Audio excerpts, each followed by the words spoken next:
Hey, good morning, guys. Today we'll be starting the second week of this unit, and this is the energy and matter unit. So today we'll be looking at food webs and how energy goes through a food web and how it moves through an ecosystem. All right, so the first thing we need to understand is what we already talked about producers a lot last week. We're looking at photosynthesis. This week we're going to be still looking at producers, but also looking at heterotrophs, guys that consume other organisms for food, like us.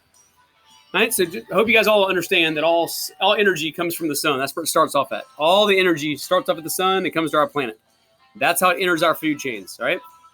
And energy only flows in one direction, from the sun to the plants, and then up through all the consumers. All right, energy is not recycled.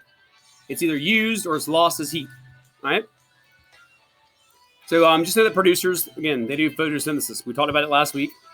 And there's the formula again.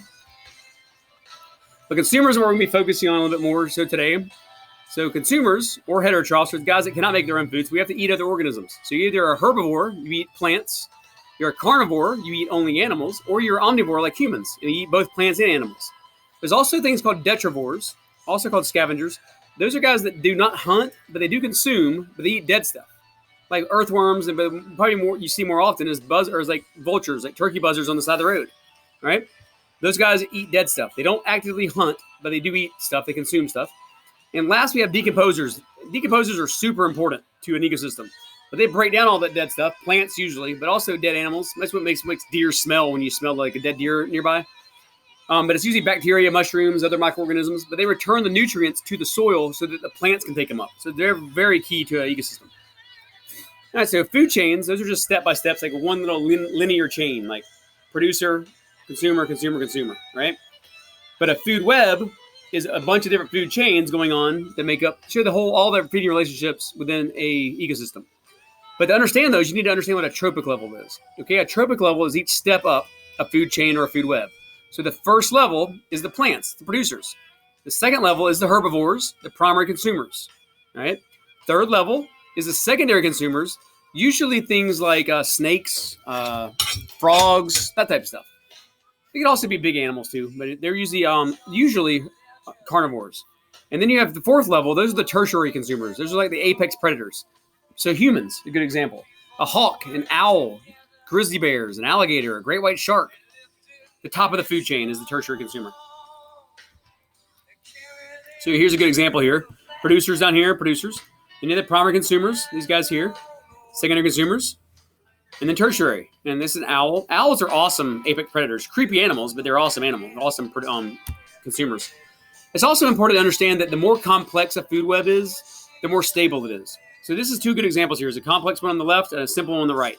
If I remove snails from this, say some kind of disease came along and killed all the snails, these guys up here still have food, right? The shorebirds, raccoons, and crabs are still going to have food sources. They have oysters, minnows, and shrimp to eat. Over here, if the snails went away, shorebirds have nothing to eat. Also, they're going to die off. Then the hawks and coyotes have nothing to eat, so they're going to die off.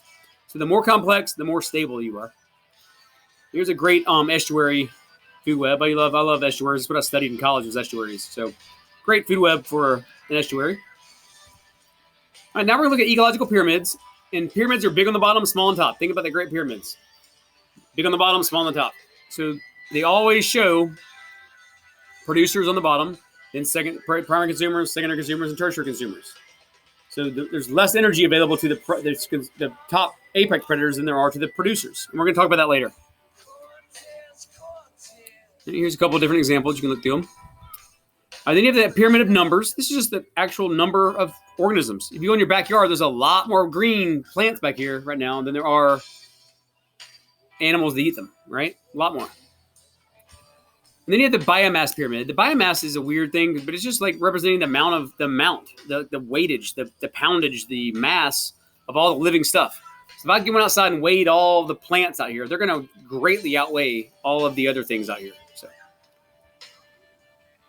there you go. All right, but now we're getting to a key point here, okay? And then we're looking at the 10% rule.